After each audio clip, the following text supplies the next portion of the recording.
السلام عليكم ورحمة الله وبركاته. حامدا ومصليا أما بعد، فأعوذ بالله من الشيطان الرجيم. بسم الله الرحمن الرحيم. إن الله عز وجل في كتابه المبين وقضى ربك ألا تعبدوا إلا إياه وبالوالدين إحسانا إما يبلغن عندك الكبر أحدهما أو كلاهما فلا تقل لهما أف ولا تنهرهما وقل لهما قولا كريما واخفض لهما جناح الذل من الرحمة وقل رب ارحمهما كما ربياني صغيرا. صدق الله العظيم. عن عبد الله بن عمر رضي الله عنهما قال قال رسول الله صلى الله عليه وسلم رضا الرب في رضا الوالد وسخط الرب في سخط الوالد او كما قال عليه السلام. سبھی کچھ ہو رہا ہے اس ترقی کے زمانے میں، سبھی کچھ ہو رہا ہے اس ترقی کے زمانے میں، مگر یہ کیا غضب آدمی انسان نہیں ہوتا. یاد رکھے کہ یہ نصیحت ہے، فرض ماں باپ کی اطاعت ہے. نہ کرو تم ان کو کبھی ناخوش، ان کے قدموں کے نیچے جنت ہے. حاضرین جلسہ اور اسلام کی شہزادیوں، آج کی اس متبرک محفل میں مجھے حقوق الوالدین پر خطاب کرنے کا موقع ملا، اس لیے میں چند منٹ اس عنوان پر گفتگو کروں گی. امید ہے کہ سنجیدگی کا ماحول برقرار رکھیں گی. حضرات گرامی، اگر آج کے اس پرفتن دور میں جب ہم دنیا پر طاہرانہ نظر ڈالتے ہیں تو یوں محسوس ہوتا ہے کہ ہر صنف سے اپنے اپنے حقوق کے مطالبے کی صدائیں سنائی دیتی ہیں. ہر صنف سے ظلم و زیادتی کا دور دورہ نظر آتا ہے. ایک دوسرے کے حق کو مارتا ہوا نظر آتا ہے. ہر ایک کو دوسرے سے شکایت، رعایا کو بادشاہ و حاکم سے شکایت، آقا و مالک کو غلام سے شکایت، والدین کو اولاد سے شکایت. کوئی پڑوسی کسی پڑوسی کا حق ادا کرنے کے لیے تیار نہیں. والدین پر ظلم و زیادتی کے پہاڑ توڑے جا رہے ہیں.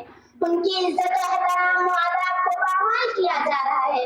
ہم اس ماں پر ظلم و زیادتی کی برسات کرتے ہیں جس ماں نے 9 ماہ اپنے پیٹ میں رکھا، جس ماں نے 2.5 سال تک اپنا دودھ پلایا، جس ماں نے بچے کی خاطر مصیبتیں برداشت کی، جس ماں نے بچے کی پریشانی کو اپنی پریشانی سمجھا. مجھے بتاؤ تو صحیح، کیا والدین کا حق یہی ہے کہ ان پر ظلم و زیادتی کے پہاڑ توڑے جائے، ان کی عزت احترام و آداب کو پامال کیا جائے، ان کے ساتھ گندی اور گھنونی ناپاک حرکتیں کی جائے؟ ہرگز نہیں، ہرگز نہیں. یہ والدین کا حق نہیں ہے. یاد رکھے اگر کوئی اولاد والدین پر ظلم و زیادتی کرتی ہے تو اپنا ٹھکانہ جہنم بنا لے. یہ میں اپنی طرف سے نہیں کہتی بلکہ حدیث شریف میں موجود ہے کہ حضرت امامہ رضی اللہ عنہ سے مروی ہے، فرماتے ہیں کہ آپ صلی اللہ علیہ وسلم کے پاس ایک شخص آیا اور فرمایا اللہ کے رسول، میرے حسن سلوک کا سب سے زیادہ مستحق کون ہے؟ تو آپ صلی اللہ علیہ وسلم نے ارشاد فرمایا ہما جنتک و نارک، وہی تمہارے لیے جنت ہے، وہی تمہارے لیے جہنم. حدیث میں غور کرے تو اس کا مطلب یہ ہے کہ اگر تم والدین کی خدمت و فرمانبرداری کرو گے تو تم جنت کے حقدار بنو گے، لیکن اگر تم نے ان کے ساتھ برا سلوک کیا اور ان کے ساتھ جرمانہ حرکت کی تو تم اپنا ٹھکانہ جہنم بنا لو. حاضرین جلسہ اور میری پیاری بہنوں، اگر کوئی اولاد والدین پر ظلم و زیادتی کرتی ہے اور اللہ تعالیٰ اسے آخرت میں تو سزا دیتے ہی ہے لیکن دنیا میں بھی اس کو سزا مل جاتی ہے. اسٹیج پر رونق افروز اور معزز علماء کرام، میں نے آپ حضرات کے سامنے خطبے میں بنی اسرائیل کی جو آیت تلاوت کی تھی، رب کائنات انسان کو تاکید فرما رہا ہے کہ تم خالق السماوات والارض کی پالنہار کی بندگی اور فرما برداری کرو. پھر فرمایا وبالوالدین احسانا، والدین کے ساتھ اچھا سلوک کرو. اسی پر اکتفا نہیں کیا بلکہ آگے اور ارشاد فرمایا اما یبلغن عندک الکبر احدهما او کلاهما فلا تقل لهما لهما قولا کریما.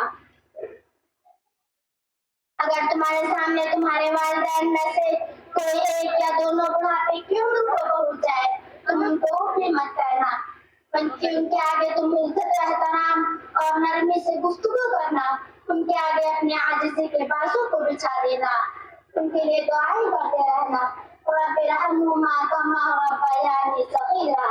اے اللہ میرے والدین پر رحمت کی برسات فرما جیسے کہ انہوں نے چھوٹے پن میں مجھے پالا. پھر آپ صلی اللہ علیہ وسلم نے ارشاد فرمایا اس شخص کی ناک خاک آلود ہو، اس شخص کی ناک خاک آلود ہو، اس شخص کی ناک خاک آلود ہو. تمام صحابہ کرام تڑپ اٹھے اور عرض کیا اے اللہ کے رسول کس کی ناک خاک آلود ہو؟ تو آپ صلی اللہ علیہ وسلم نے ارشاد فرمایا من ادرک والدی عند الکبر احدہما ثم لم يدخل الجنۃ. اس شخص کی ناک خاک آلود ہو اس نے اپنے والدین میں سے کسی ایک کو یا دونوں کو بڑھاپے کی عمر میں پایا ہو پھر ان کی خدمت کر کے اپنے آپ کو جنت کا مستحق نہ بنایا ہو. والدین کی خدمت کرنا فرض ہے، رب کائنات کے کلام سے ثابت، محسن انسانیت کے کلام سے ثابت، ائمہ مجتہدین کے اقوال سے ثابت. اسلام کے پاسبانوں اگر کسی اولاد سے والدین ناراض ہے تو رب کائنات بھی اس سے ناراض رہتے ہیں. میں حوالے کے ساتھ بتاتی ہوں، ترمذی شریف جلد ثانی اٹھاؤ صفحہ نمبر 12 پر دیکھو. حضرت عبداللہ بن عمر رضی اللہ عنہ کی ایک روایت موجود ہے، فرماتے ہیں رضا الرب فی رضا الوالد وسخط الرب فی سخط الوالد.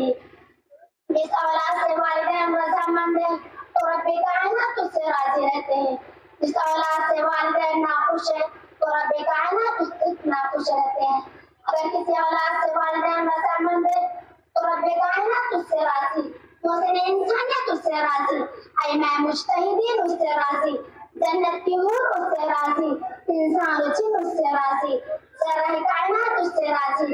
اور اگر وہ نافرمانی اور گستاخی کرنے والا ہے تو خدا کی بھی اس پر لعنت، رسول کی بھی اس پر لعنت، ملائکہ کی بھی اس پر لعنت. ایک حدیث شریف میں کہ نبی کریم صلی اللہ علیہ وسلم نے ارشاد فرمایا اگر کوئی نیک صالح اولاد اپنے والدین کی جانب محبت بھری نظر سے ایک مرتبہ دیکھے تو اللہ تعالیٰ اسے ایک مقبول حج کا ثواب عطا کرتا ہے. تو تمام صحابہ کرام نے عرض کیا اے اللہ کے رسول اگر کوئی نیک صالح اولاد والدین کی جانب محبت بھری نظر سے دن بھر میں 100 مرتبہ دیکھے تو کیا اسے 100 مقبول حج کا ثواب عطا کیا جائے گا؟ تو آپ صلی اللہ علیہ وسلم نے ارشاد فرمایا نہ، رب کائنات کی عطا اور بخشش تمہارے تصورات سے بڑھ کر ہے. دین حنیف کے محافظوں اگر کوئی اولاد والدین کے ساتھ گندی اور گھناؤنی حرکت کرتا ہے تو اس کا نتیجہ اللہ رب العزت دنیا ہی میں دکھا دیتا ہے. میں آپ کو ایک واقعہ بتاتی ہوں. ایک شخص تھا جس کا نام علقمہ تھا، وہ بہت نیک صالح تھے، نمازوں کی پابندیاں کرتے تھے، زکوٰۃ و صدقہ کو ادا کرتے تھے، لیکن انہوں نے اپنی بیوی کو اپنی ماں پر ترجیح دی تھی جس کا نتیجہ یہ ہوا کہ انتقال کے وقت ان کی زبان پر کلمہ طیبہ جاری نہیں ہو رہا اور روح گلے میں اٹکی ہوئی ہے.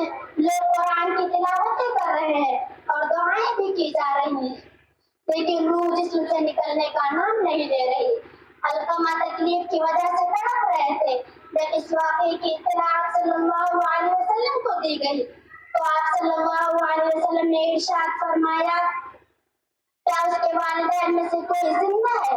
فرمایا گیا صرف والدہ زندہ ہے. تو آپ صلی اللہ علیہ وسلم نے ان کی والدہ سے پوچھا کہ تمہارے ساتھ تمہارے بیٹے کا کیسا سلوک رہا؟ ان کی والدہ نے کہا کہ میرا بیٹا تو بہت نیک صالح تھا لیکن اس نے اپنی بیوی کو مجھ پر ترجیح دی تھی. تو آپ صلی اللہ علیہ وسلم نے ارشاد فرمایا تم اس کو معاف کر دو. تو ان کی والدہ نے ان کو معاف کرنے سے انکار کر دیا. پھر آپ صلی اللہ علیہ وسلم نے حضرت بلال رضی اللہ عنہ کو حکم دیا کہ تم لکڑیوں کو جمع کرو اور اس میں علقمہ کو زندہ جلا دو.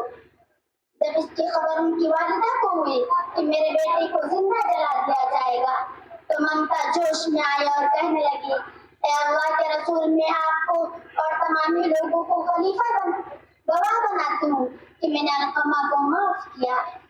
بس اتنا ہی کہنا تھا کہ علقمہ کی روح پرواز کر گئی۔ یہ واقعہ تاریخ کی کتابوں میں اور آج بھی موجود ہے۔ کسی شاعر نے کیا خوب کہا ہے، اپنے من میں ڈوب کر پاجا سراغ زندگی، اپنے من میں ڈوب کر پاجا سراغ زندگی، تو اگر میرا نہیں بنتا نہ بن، اپنا تو بن۔ ہمیں خود اپنی فکر کرنی چاہیے۔ والدین کا حق حقوق العباد سے تعلق رکھتا ہے۔ حقوق العباد حقوق اللہ سے بھی خطرناک ہے۔ اب میں اسی پر اپنی بات کو ختم کرتی ہوں۔ آخر میں اللہ رب العزت سے دعا ہے کہ ہم سب کو والدین کے ساتھ حسن سلوک اور ان کو راضی کرنے کی توفیق عطا فرمائے۔ آمین۔ وما علینا الا البلاغ۔ السلام علیکم ورحمۃ اللہ وبرکاتہ۔